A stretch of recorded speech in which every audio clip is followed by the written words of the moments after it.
Tak Peťo, stojíš prvýkrát pred touto stenou, to znamená, že je to tvoje prvé víťazstvo na túre olympijských nádejí. Je to celkom prekvapivý výsledok, musím sa priznať, ale určite si to zaslúžil. Čím to bolo? Ako sa ti hralo dneska? Pre mňa som dôležité šance, hlavne na birdíkov a nekazil som rany, to bolo hlavné. V porovnaní so svojimi súpermi, aspoň tých, ktorých si mal možnosť vidieť, čo sa ti darilo lepšie? No hlavne to patovanie, že som tráfal dlhé paty, no, a dobré prihrávky. Ak by si mal zhodnotiť svoju hru na začiatku tejto sezóny a teraz na konci, vidno zlepšenie? Áno, lebo ma trénuje John Carroll, ktorý ma dosť veľa posunul. Čiže v natáloch teraz sa asi zúčastníš takisto a po tomto poslednom výsledku myslíš, že by si mohol zabojovať aj o nejaké vyššie umiestnenie? Posnažím sa, budem môcť trénovať. Bol si už na táloch niekedy? Hej, túto sezónu som tam už hral asi 3-krát. Tak Aneta, prvé miesto na túre olympijských nádejí, takže máš určite veľkú radosť, ako to prežívaš. No tak som šťastná, mohlo to byť samozrejme lepšie, ale aj horšie, iba na jednej štvrtej párke som zahrala 7, kvôli tomu, že som zahrala do autu a z banku, čiže som musela dropovať zase v banke a hrať ďalej, tak to bolo také. Ako hodnotíš svoju hru v porovnaní s tvojimi súperkami? Išla si s Alicou aj s Jasmínou vo flete, takže to vieš porovnať, že kde bol ten rozdiel? No tak ja som hlavne prvú deviatku hrala celkom zle, druhú som hrala +2 a mne sa zdá, že im sa moc nedarilo. A ako hodnotíš túto sezónu, keďže toto bol posledný turnaj tej regulárnej sezóny? No tak podľa mňa tá túra olympijských nádejí je veľmi dobrý nápad. Myslím si, že tých 12 turnajov je celkom veľa, lebo ja nestíham, lebo chodím ešte na tenisové tréningy, ale tak je to dobré podľa mňa. Čo plánuješ na tále? Aký výsledok po tom, čo si tu dnes predviedla a zažila? Na táloch by som, keď pôjdem hrať červených, určite by som chcela zahrať pod 90, lebo naposledy som tam hrala z tých zadných ženských 93. Tak dúfam, že teraz by to mohlo byť lepšie. Tak Dominik, tebe to včera na domácom ihrisku nevyšlo, ale dnes v Dunakility to bolo ono. Tak ako môžeš aj ku včerajšku sa ešte vyjadriť, prečo to včera nevyšlo? No, neviem, včera som mal smolu hlavne a nepadali mi paty. A tak dnes mi tiež nejak moc nepadali, ale tak lepšie som si nahrával a neviem. Poznáš ihrisko v Dunakility, dobre, máš ho rád? Hej, hral som tu už veľakrát a je to podľa mňa celkom dobré ihrisko, ak mám presne rany do greenu a krátku hru. Videl som tvoju poslednú ránu na 9. jamke, tá celkom dobre dopadla, bolo takých viac dnes? No, to bola taká jediná, ale to bola taká najlepšia z celého dňa asi. Na tále sa chystáš? Hej, určite. Ako sa tam chystáš? Neviem, možno si pôjdeme aj tréningovú rundu zahrať, ale neviem. A tvoje ciele? Pod 10 handicap. Tak, Ľubo, premiérové víťazstvo na túre olympijských nádejí. Ako si to prežíval dnes? Bol si už na ihrisku v Dunakility? Bol som 2-krát na ihrisku v Dunakility a dneska som asi najlepšie zahral za tie 3 razy. Veľmi si zlepšil handicap, myslím, že o 7 bodov, alebo tak nejako. Čiže v čom to bolo podľa teba? No, bolo to asi v tom, že to bol prvý turnaj, vlastne, na ktorom som si mohol zlepšiť handicap. A neviem. A vydarilo sa ti? No, hej, vydarilo. Ako dlho sa venuješ golfu? 2 roky.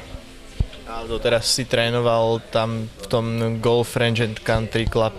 A teraz prvý turnaj.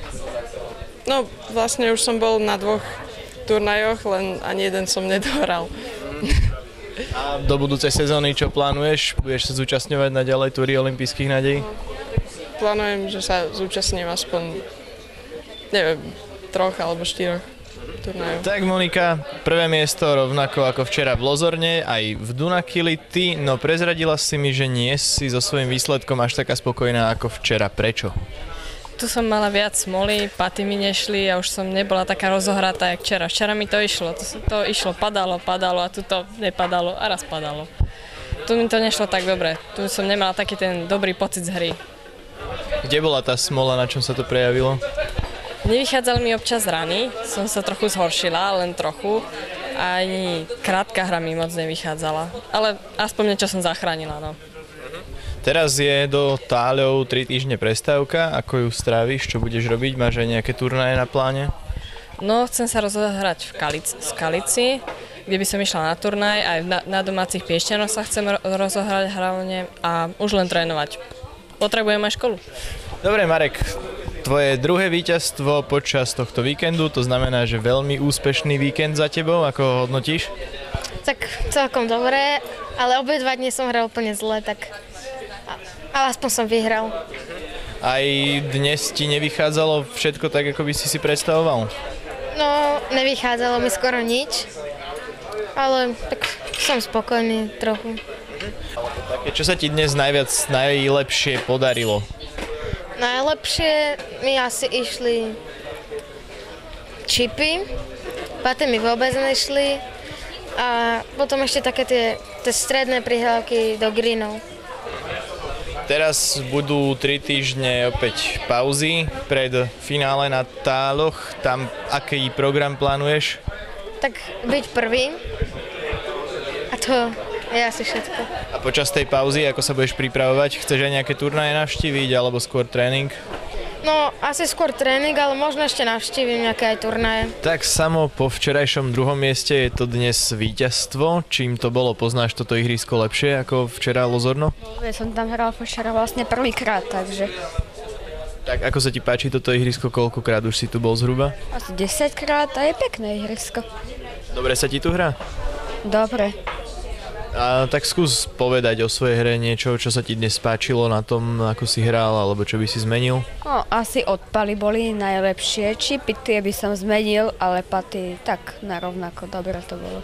Chystáš sa aj na tále? No, chystám, no. A s akým cieľom tam pôjdeš? Aby som tam mal nejaké umiestnenie. Tak Hanka, je to po dlhšej dobe po dlhšej dobe ďalšie víťazstvo. Čím to je, že sa ti to teda zrovna dnes podarilo? Mala som aj šťastie, ale dnes mi to vychádzalo, padali mi paty a všetko mi išlo vlastne. Poznáš ihrisko v Dunachility? Áno, poznám, hrala som tu už veľa turnajov. Ako sa budeš pripravovať najbližšie 3 týždne na turnaj posledný finálový na táľoch? Budem sa snažiť sem zahrať tiež výborný výsledok. A s čím budeš naozaj spokojná? Naozaj spokojná, keď vyhrám moju kategóriu celkovo. V kom vidíš svoju najväčšiu konkurenciu, čo myslíš? Najväčšiu konkurenciu buď Miška alebo Lea, keď príde. Saša, ty si okrem víťazstva na poslednom kole túry olympijských nádejí pripravila ešte jedno prekvapenie, a to, že si zlepšila handicap na 36. To znamená, že od ďalších kôl už ťa budeme vidieť štartovať v kategórii Master. Ako sa cítiš? No super, konečne som si zlepšila na 36, tak. Ako dlho to trvalo? No, dosť dlho. Vlastne všetky túry 12 turnajov, alebo koľko to bolo. Ale nakoniec sa podarilo, tak skús povedať možno aj ostatným, že čo preto treba hlavne urobiť, aby sa postupne zlepšovali, aspoň tak ako ty. No tak treba veľa trénovať a treba si dobre čipy prihrávať hlavne, to je dôležité. Teraz na táľoch, pokiaľ tam pôjdeš, dúfam, že áno, budeš mať oveľa väčšiu konkurenciu, takže za akými cieľmi tam pôjdeš? No tak hlavne si dobre zahrať a tak, aby mi dobre išlo hlavne. Hrala si už niekedy na táľoch? Áno, veľakrát. A páči sa ti ihrisko? Áno, aj ťažké, ale pekné.